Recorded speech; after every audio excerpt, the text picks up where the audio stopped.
इसके संस्कृत मूल शब्द युज के अनुसार योग शब्द का अर्थ है जुड़ना या एकजुट होना, और ये कहा जाता है कि योग अभ्यास हमारी व्यक्तिगत चेतना को सार्वभौमिक चेतना से जोड़ता है। योग को व्यापक रूप से सिंधु सरस्वती घाटी सभ्यता की कालखंड 2700 ईसा पूर्व की अमिट सांस्कृतिक उत्पत्ति के रूप में माना जाता है। हालांकि पूर्व वैदिक काल में भी योग का अभ्यास किया जाता रहा है। सर्वप्रथम महर्षि पतंजलि ने अपने योग सूत्र के माध्यम से तत्कालीन प्राचीन अभ्यासों को व्यवस्थित और संहिताबद्ध किया। इस पद्धति में उनके अमूल्य योगदान के लिए उन्हें पारंपरिक योग का जनक भी माना जाता है।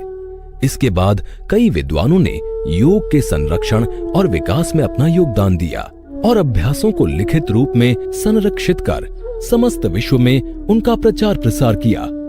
आज विश्व भर में लाखों लोग योग के अभ्यास से लाभान्वित हो रहे हैं।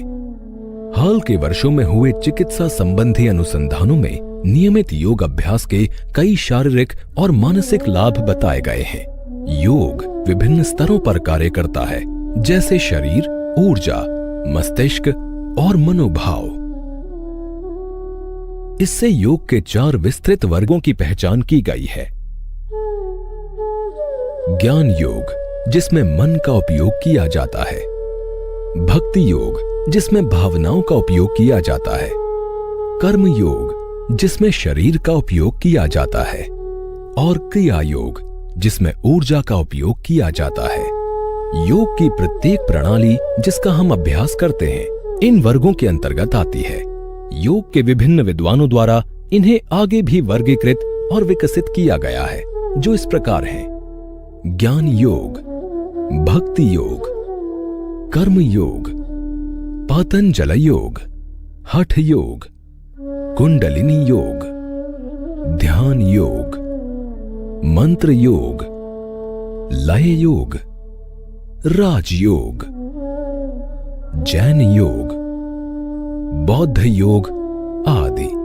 व्यापक रूप से प्रचलित योग साधनाओं में से कुछ इस प्रकार हैं: यम, नियम, आसन, प्राणायाम, प्रत्याहार, धारणा, ध्यान, समाधि, बंध, मुद्रा, षटकर्म, युक्ताहार, मंत्र जप, युक्त कर्म।